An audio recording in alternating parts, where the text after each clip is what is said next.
Okay. Here's the 13th of July, Rabbi Levitt, Ezra. Ah, Okay, we just in the middle of chapter 8, pasuk 36. 8:36. Yeah, we were discussing the letter that was sent by the king to the local governors of the region concerning uh, the temple.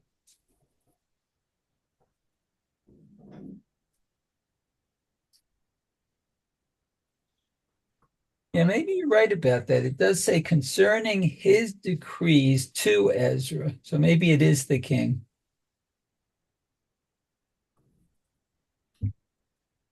It appears that Ezra has the power to enforce what the king um, commands. Okay, anyway, so Pnei Hamilton, to the king's satraps. The word is a composite of Achash Dar Pnei, the great ones who enter the inner chambers. Wow. Oh, wow. Yeah. Interesting. So the highest officials of the realm who have regular access to the inner circles of the palace. This seems to be Rashi's explanation of the word as well. And that is amazing, though.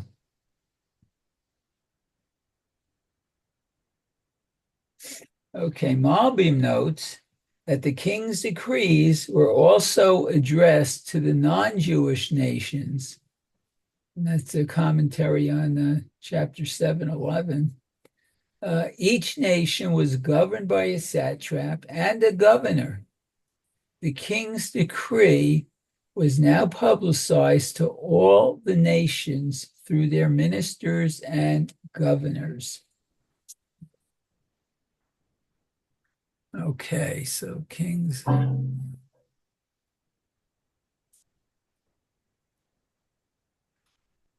Okay, going on.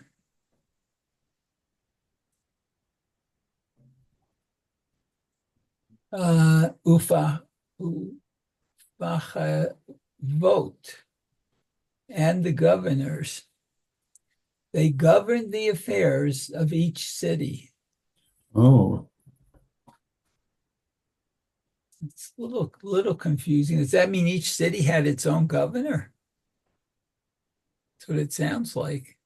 yeah, like a mayor. Yeah, yeah. But it's interesting. According to what you read from the Malbim, it seems as though the Malbim is understanding that the pasuk is saying that the king indeed did deliver his royal decree directly to king's decrees were also addressed to the non-Jewish nations. Right. Um, like it didn't have to go. Ezra didn't have to go around saying, "You see this letter that the king wrote me? It means that you gotta, support the base of Mikdash." He doesn't have to do that, according to this. The king himself addressed. It sounds like with the.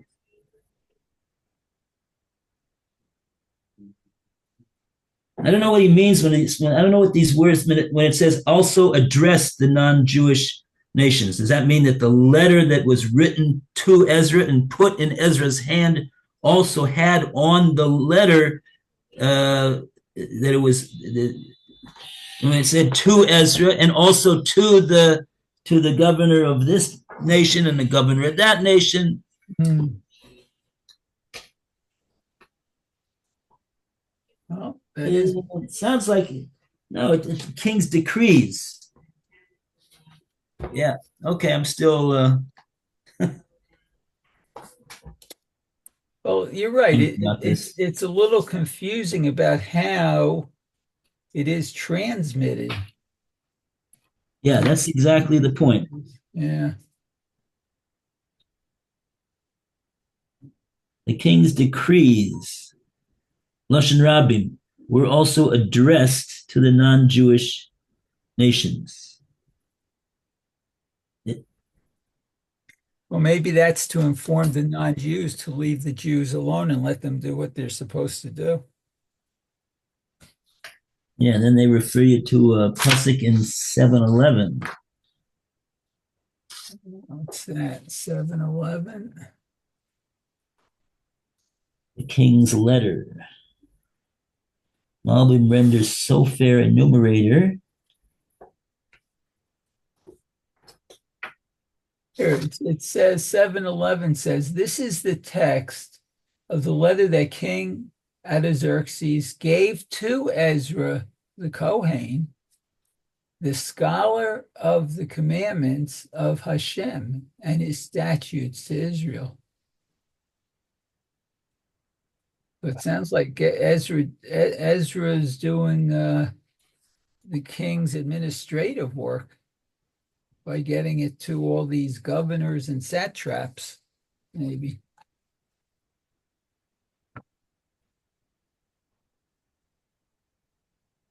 Hmm.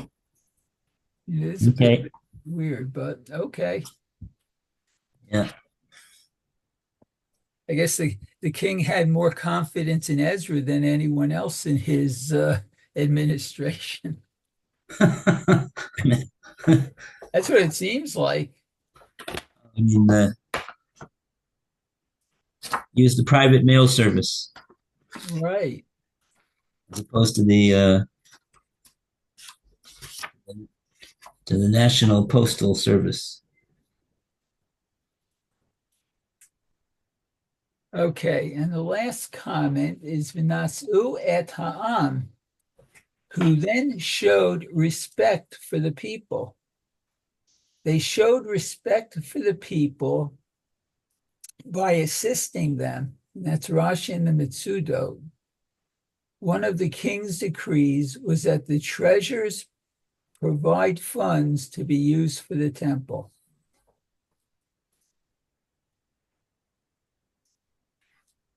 Yeah, so it's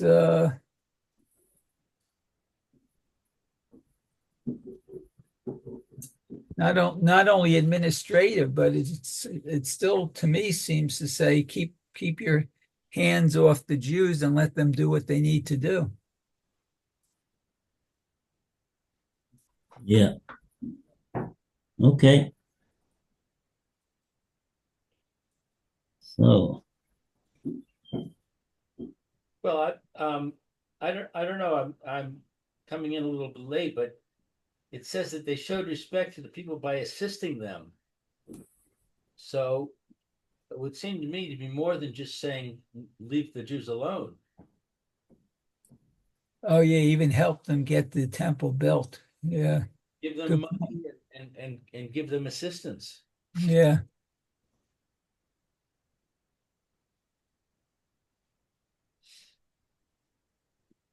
Nisu Esa'am. Shayu Menasim Umasayim, says Rashi.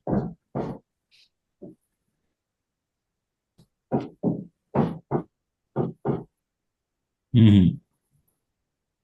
That was the respect. The respect was that they gave assistance.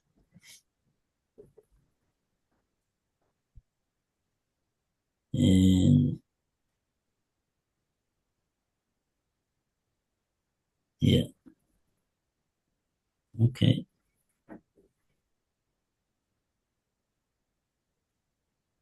Huh.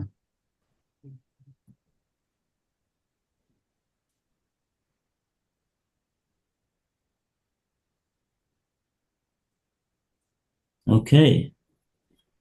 Okay, so that completes Perik Ches, Hooray! chapter 8. Hooray! All right. A round of applause. Yay. As opposed to a square of applause, I guess. Whoops. Okay. And now we go to Perik Tess, chapter 9. And we ask Lou to start off the reading of chapter 9. Okay. Uchechalos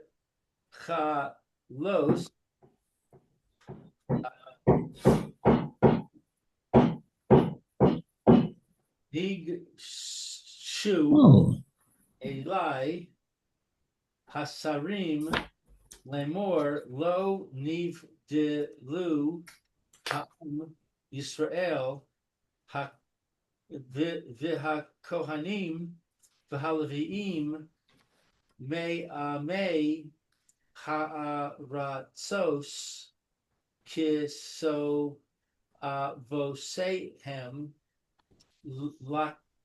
Lakinaani Hachiti V'ha-Prizi V'ha-Yevusi Ha'amoni Ha'moavi Ha-Mitzri V'ha-Emori. When these matters were concluded, the officers approached me, saying, the people of Israel, the Kohanim, and the Levites have not kept themselves apart from the peoples of the lands, doing like the abominations of the Canaanite, the Hittite, the Perizzite, the Jebusite, the Ammonite, the Moabite, the Egyptian, and the Amorite. Oh boy, it's not very good. Let's see. The commentary says, when these matters were concluded, when the recounting of the king's decrees, according to Rashi, and the consequent elevation of the people's status, according to Rashi and Rabbi Yeshaya, Mitrani, and Matsudos, described in the final verse of the preceding chapter, had been completed. So the recounting of the king's decrees and the elevation of the people's status have been completed. At this point, 4 months had already passed since Ezra's arrival in Jerusalem. He had arrived in the 5th month of the year, and it was now the 9th month, as indicated in 10. I'm gonna have to close this door. According to the Malbim. Me, when it says me, Ezra is the narrator. I was wondering that. The officers, these were the officers of Israel, according to Rashi, and not the king's non-Jewish functionaries mentioned in the final verse of the preceding chapter.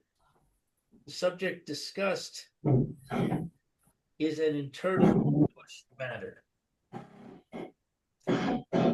Let's see, doing like the abominations of the Canaanite. Their deeds are like the abominations of the Canaanites, according to Matsudos and Malbim.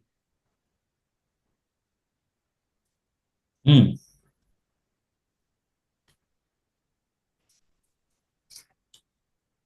Mm-hmm. So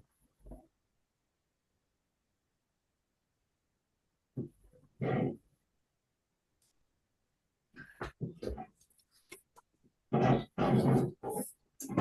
don't understand what's going on over here. Hasn't Ezra been traveling with all these people from Babel for the past number of months,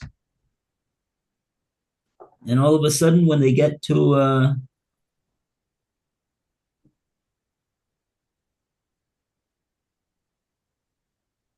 when they finally return to Eretz Israel, Yerushalayim, and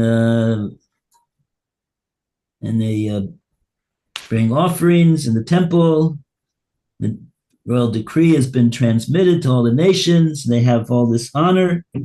Then we have a chapter about this. Well, sounds like they back. When did, in other words, when did this situation start happening? Just now? I would say during the 5 months.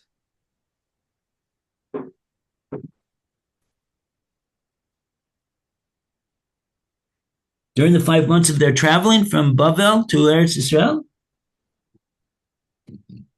Uh, I would say during the time that they were doing what was in the last paragraph, bringing all these offerings.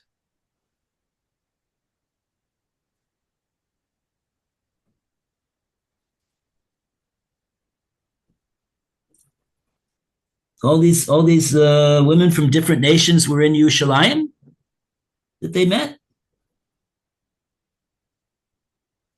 Um, Not necessarily. It says they were doing like the practices of those people. That doesn't necessarily mean that they were actually in contact with them.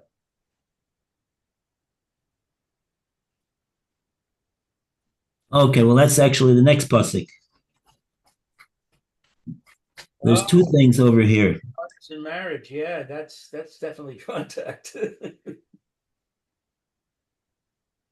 Yeah, but you're right. That was not the first thing that was mentioned. The first thing was mentioned that they haven't kept themselves apart from the nations, doing like the abominations of the various nations that are in that region, both in Eretz Israel as well as outside of it. Okay, so we're and we're and Ezra is relating that the Ezra he didn't detect this. He said that the officers approached me and they told me the following thing. Right. Mhm.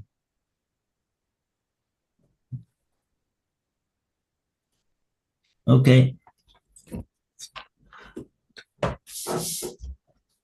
Good morning, Roy.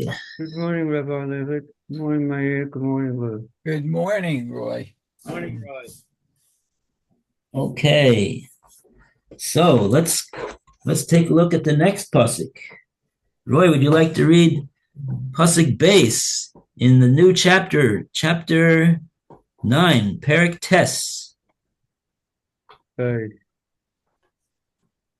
Chapter 9, page 4, where is it? I've got page, but here. Key, Nisso, that it? Yeah, Kinosu. Key Nosso, maybe no say him, Lehem, Lohem, Livnahem, his or Bull, Zera, Hakadosh, Ba'amai, Ha'aroson, V'yad, Sorim, V'hasagonim, Ha'yasor,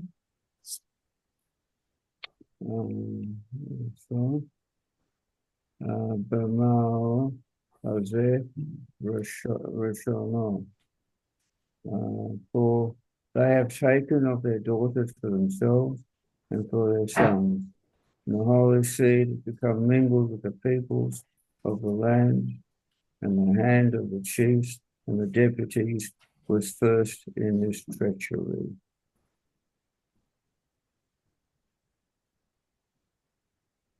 Hmm.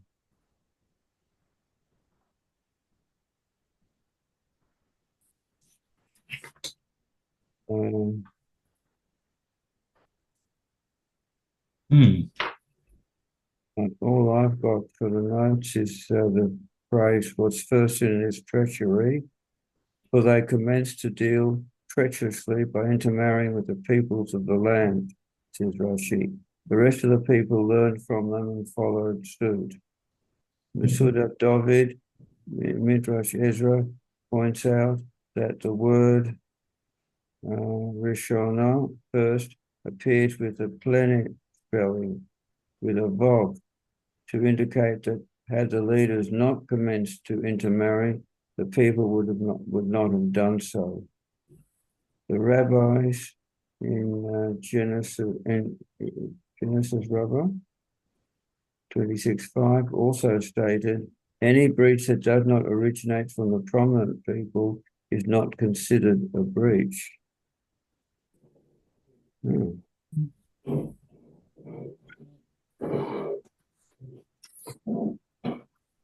Yeah.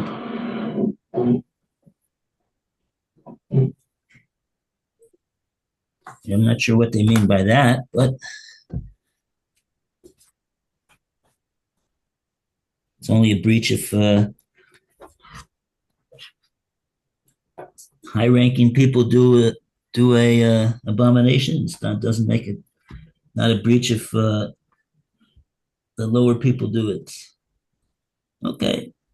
Huh. I mean, so to say, like the low. I mean, we don't say any part of the Jewish people is the low people. They're a, they're a nation of priests. They're a holy nation. All of them.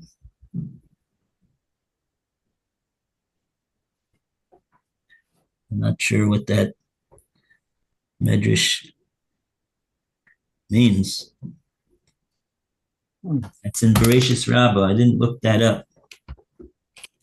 Okay.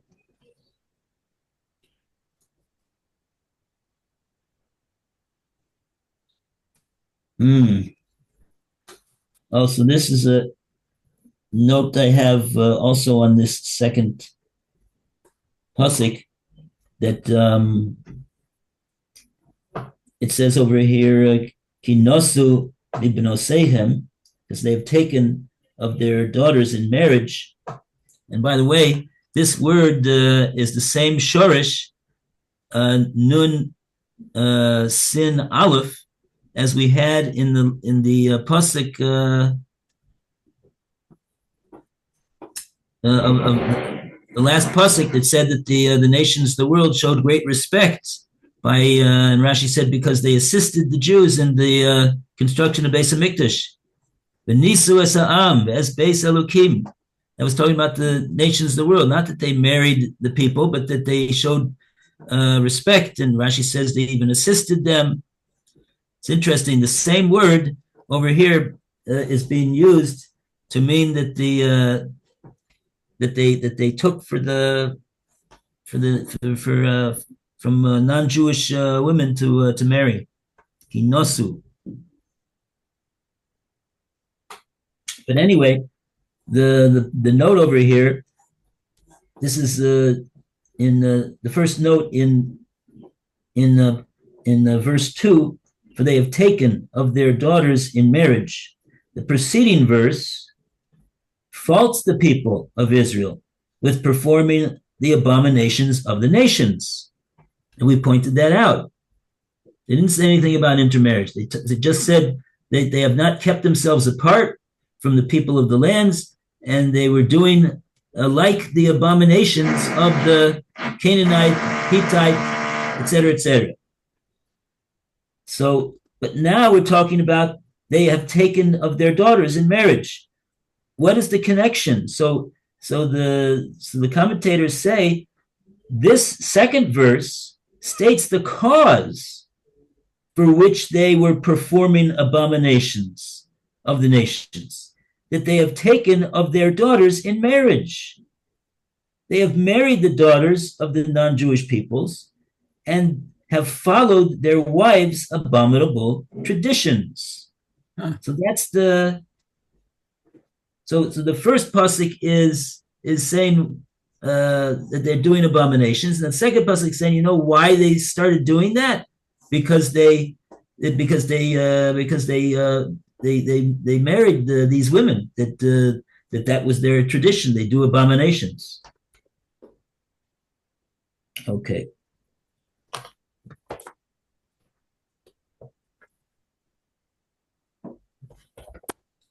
And we have any other notes over here?